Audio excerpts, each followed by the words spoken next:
Good morning, পূর্বাস লাইফস্টাইলে সবাইকে স্বাগত জানিয়ে আজকের ব্লগটা শুরু করছি। আশা করি সবাই ভালো আছেন। তো আজকে হচ্ছে গিয়ে শুক্রবার, আর এখন বাজে হচ্ছে বেলা 10:30। দেখছেন তো কীরকম মেঘলা করে রয়েছে। ঠান্ডা খুব একটা নেই, কিন্তু মেঘলা করে রয়েছে। আজকে আবার ঠাকুর কাজ করছে, ওই দেখুন, এই যে সব পাতা টাতা জমা করছে, পরিষ্কার করে রাখছে। তো চলুন আজকের ব্লগটা এখান থেকেই শুরু করলাম। আপনারা সঙ্গে থাকুন, আমার দেখতে থাকুন। রান্না হয়ে যায় জানো, এই বিউলির ডালটি হতে চায় না। আমি এই জন্য না এই ডালটি রান্না করি না, আমার একদম ভালো লাগে না। আমি ওই জন্য বড়া করে রেখে দিই জানো।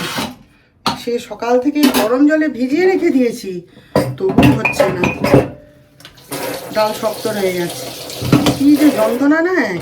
এই বিউলির ডাল আমি ওই জন্য করি না, যিশুও পছন্দ করে না, কিন্তু আমারও খুব ভালো লাগে, আর ডাক্তার সাহেবেরও খুব মানে পছন্দ আর কি বিউলির ডাল, যে কারণে আমি করে দিই। কিন্তু এ তো এই এতক্ষণে হয়েছে, বাপ রে বাপ।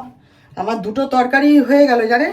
একে একবার করে সিটি মারি রেখে দিই, আর দুটো তরকারি ওই করে করে আমার হয়ে গেল, তবুও সেদ্ধ হয়নি, এতক্ষণে সেদ্ধ হলো। সব রান্না হয়ে যায়, এই ডাল হতে চায় না। এগুলোকে না কাটবো ভাবছি, বুঝলেন, মানে সেই জন্যে লক্সগুলো বড় হয়ে গেছে, কীরকম বিচ্ছিরি লাগছে না, তবু লক্সে হাত দিই। এবার এই দুপাশে এরকম লক্স করা, এবার এটাকে কাটবো, কেটে একটু অন্যরকম মানে অন্যরকম স্টাইলে চুলটা কাটবো আর কি। আর ওই লক্স রাখবো না। এমনিতেই তো আমার চওড়া কপাল, হ্যাঁ, তার মধ্যে মানে আজকে দীর্ঘ বছর ধরে, যত বছর হলো বিয়ে হয়েছে, ওই লক্সই চলছে। এবার একটুখানি বদলাবো। আগে তো আমার কোমর অবধি লম্বা চুল ছিল জানেন, যখন বিয়ে করি কোমর অবধি লম্বা চুল। তারপরে এইখানে এসেও ছিল, বাচ্চা টাচ্চা হওয়ার পর যিশু তখন বোধহয় স্কুলে যায়, আশ্রমে পড়ে, সেই সময় চুল কেটে দিয়েছিলাম। এত চুল উঠছিল, এত চুল উঠছিল, সে ঘোড়ার লেজের মতন হয়ে গেছিলো চুল, হ্যাঁ। আর ওই লম্বা ওই রকম চুল দিয়ে আমি কী করবো বলুন, চুলের গোছা থাকে, তবে এইখানে আসার পরে প্রচুর চুল উঠতো, প্রচুর চুল উঠতো। নতুন জল নতুন তো ওই জন্য তখন ওই চুল কেটে ছোট করে দিয়েছিলাম। সেই থেকে তারপরে মাঝে আবার লম্বা চুল করেছিলাম, তারপরে দেখলাম না বাবা, মেনটেন করা খুব কষ্ট। তখন বাচ্চা সামলে এ করে ও করে পেরে উঠতাম না, চুল কেটে ছোট করে দিয়েছিলাম। আর এখন তো এমনি বড় চুল রাখতে ইচ্ছে করে না, কেন কি হচ্ছে, হেয়ার কালার করতে অসুবিধা হয়, বারবার পার্লারে গিয়ে কে করে আসে বলুন, নিজেই করি বাড়িতে। তো ওই লম্বা চুলে না খুব কষ্ট হয়। ছোট চুল থাকলে মেনটেন করাও সুবিধা, আর ওই কালার করা, এই করা, ও করা, চুলের যত্ন করাও সুবিধা। ওই জন্যই চুল কেটে ছোট করে দিয়েছি। কিন্তু এই যে চুল লম্বা হয়ে গেছে, চুলটা লম্বা করছি ইচ্ছে করেই। আগে আগে তো যখন কলেজে পড়তাম, তখন ওই কলেজে পড়তাম যখন কলকাতায় রবীন্দ্রভারতীতে, তখন ওইরকম ওই সাইড লক্স কেটেছিলাম জানেন, এক পাশে সিথে করে লক্স কাটা ছিল। তারপরে আমাদের বিয়ের সময়, আমাদের তো আগস্ট মাসে রেজিস্ট্রি হয়েছিল, আর জানুয়ারি মাসে বিয়ে হয়েছিল। যখন ছিলাম তখন চুলের যত্ন করে দেওয়ার লোকের অভাব ছিল না, হ্যাঁ। আমার মা নিজেই কোমর ছাড়িয়ে চুল ছিল আমার। তো প্রত্যেক দিন রাত্রেবেলায় শোয়ার আগে মা এসে নিজের হাতে চুল বেঁধে দিত জানেন, লম্বা একটা বেনি করে চুলকে বেঁধে টাইট করে তারপরে শুতে পাঠাতো। তারপরে আমি রাত জেগে পড়তাম, মা দেখতাম নিঃশব্দে এসে আয় চুলটা বেঁধে দিই। খাওয়া দাওয়ার পর মা এসে বাঁধবেই, তেল দিয়ে, যেদিনকে ছুটি থাকতো সেদিনকে তেল দিয়ে ভালো করে চুল বেঁধে দিত, আর অন্যান্য দিন চুল বেঁধে দিত। তো তারপরে ওখানে কাজের লোকের তো অভাব ছিল না।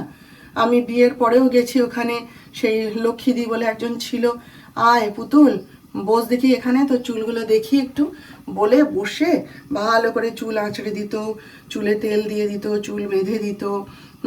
আমাকে বলতো চুলগুলো যত্ন করবি মা, এত চুল তোর, নষ্ট করিস না, হ্যাঁ। তারপরে এখানে এসে তখন আর চুলের যত্ন, বুঝলেন না, তখন সংসার, রান্নাঘর, হ্যাঁ, নানা কাজে, তারপরে বাচ্চা টাচ্চা হলো, তাকে সামলানো, এইসব করতে করতে চুলের অযত্নও শুরু হয়ে গেল। আর প্রচুর চুল উঠতো, প্রচুর চুল উঠতো। আমার যে কোমর অবধি লম্বা চুল ছিল, ডাক্তার সাহেবেরও খুব পছন্দ, এখনও বলে তুমি আবার চুলটা লম্বা করো না, ওরকম ছোট চুল রেখো না। তো ভাবি মাঝে মাঝে চুলটা আবার লম্বা করে দেবো জানেন, তারপরে ভাবি দূর আবার তো সেই চুল উঠবে। হ্যাঁ, তখন ওই বললাম যে হুড় হুড় করে চুল উঠতো, আর এখানে এত পার্লার টার্লার তখন চিনতামও না, যার ফলে না, ছোট চুল থাক, মেনটেন করতেও সুবিধা আর যত্ন করতেও সুবিধা বলে চুল কেটে দিলাম। সেই থেকেই ছোট চুল। আমার আমার ননদের কিন্তু চুল ছিল জানেন তো, বিশাল চুল, ওই হাঁটু হাঁটু পর্যন্ত চুল ছিল, আর ওর চুলের গোছাও খুব। আমার যখন বিয়ে হয়, সে বিয়ে বাড়িতে গিয়ে আমার ননদ পুরো চুল ছেড়ে দিয়ে ঘুরে বেড়াচ্ছে। হ্যাঁ, এই লম্বা হাঁটু অবধি চুল, চুল ছেড়ে দিয়ে পুরো ঘুরে বেড়াচ্ছে। আর যে দেখছে সেই চমকে উঠছে, বাবা অত চুল অত চুল। সেও কেটে দিয়েছে, ওই নানা অসুবিধার জন্য সেও চুল কেটে ওই কোমর অবধি করে দিয়েছে। আসলে লম্বা চুল রাখার অসুবিধা অনেক, তো ওই জন্যই মনে হয় কেউ রাখতে চায় না। আমি এই যেখানে পার্লারে গেছিলাম, ওখানে একজন এসেছিলেন DA4 শ্রী, হ্যাঁ, তার সঙ্গে আলাপ হলো, তারও এরকম লম্বা চুল। সে চুল কাটতে এসেছে, এদিকে বলছে বেশি কেটো না কিন্তু, স্যার কিন্তু বকবে, বেশি কেটো না বেশি কেটো না।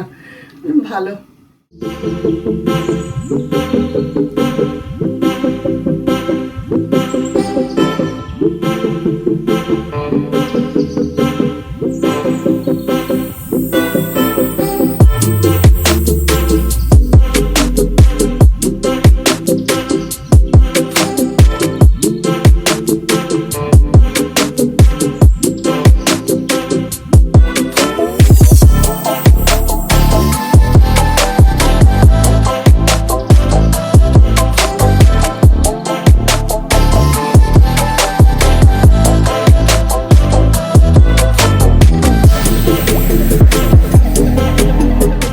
তো রান্না তো হয়ে গেছে, একটু দুধ চা গরম করতে বসিয়েছি, একটু কফি খাবো। এই যে খিদে পেয়ে গেছে, আর আজকে তো শুক্রবার, আর এমনিতেও আমি রান্নার শেষের পরে না মাঝে মধ্যে একটু কফি খাই, ভালো লাগে, ইচ্ছে করে। এখন বাজে 1:15, আর এই যে এ পাশে ওদের বাপ বেটার জন্য ডিম সেদ্ধ বসিয়েছি, এটা হতে থাকুক, আমি ততক্ষণ 1 কাপ কফি খেয়ে নিই জানেন, নিয়ে এসব গ্যাস ট্যাস মুছবো, পরিষ্কার করব, বেসিনে যত কাঁচের কাপ প্লেট আছে সব পরিষ্কার করব, করে ঠোরে তারপর কাজ শেষ। এই যে দেখুন বিউলির ডাল, হ্যাঁ, আর এখানে হচ্ছে ওই যে যা কিছু আমার কাছে সবজি ছিল তাই দিয়ে একটা বানিয়ে নিয়েছি, একবারে রাতের জন্য রেখে দেবো, আমার হয়ে যাবে। ফুলকপি, বিনস, শিম, বেগুন, মটরশুঁটি সব দিয়ে, শুধু টমেটোটা তো আজকে পড়বে না, সেই জন্যে সব দিয়ে একটা বানিয়ে নিয়েছি। আমার খুব ভালো লাগে খেতে, বলেছি তো। আর এই যে বাঁধাকপি ওদের জন্যে, আর ডিম সেদ্ধ, আর এখানে ভাত আছে, ভাতটা ঢালবো ক্যাসারোলে, এই যে ওই ক্যাসারোলটায় এটাই ঢেলে রাখবো। আগে আমার খাবারটা তুলে নিই, তারপরে। আমার রান্নাঘরের গ্লাভসগুলো নষ্ট হয়ে গেছিলো, তাই আজকে ডাক্তার সাহেব এনে দিয়েছে। ও ঠিক লক্ষ্য করেছে, আমি না আসলে কোন দোকানে পাওয়া যায় জানি না, আর এমনি বাসন টাসন ধোয়ার জন্য আমি সেই অনলাইনে অর্ডার করে 1 বাক্স গ্লাভস কিনে রেখেছি, তো সেটাই আমি ব্যবহার করি। তাই ওরা আজকে দেখি হঠাৎ নিয়ে এসছে, বলছে তোমার, ও আগে একটা এনে দিয়েছিল আর কি, তা বলছে তোমার সেই গ্লাভসটা ছিঁড়ে গেছে না, সেই জন্যে এই যে এনে দিয়েছে আজকে। বলে কি একটা ছোট্ট মতন গ্লাভস হাতে পরে পরে কাজ করো, এইটাকে পরে কাজ করো, ছিঁড়ে গেলে আমি আবার এনে দেবো।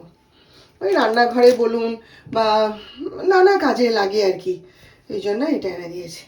আর এই যে আমি এখন চা বসিয়েছি, চা খাবো আমি আর আমার ছেলে।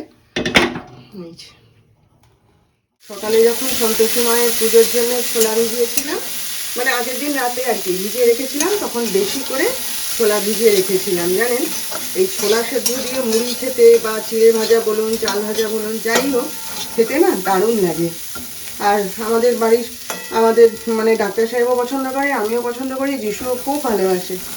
তা সেই সকাল থেকে ভিজিয়ে রেখেছিলাম, এখন কিচ্ছু করবো না, আজকে তো শুক্রবার, পেঁয়াজ টেঁয়াজ দেওয়া যাবে না, নইলে অন্যদিন আমি একটু পেঁয়াজ দিয়ে বানাই, ভালো লাগে খেতে।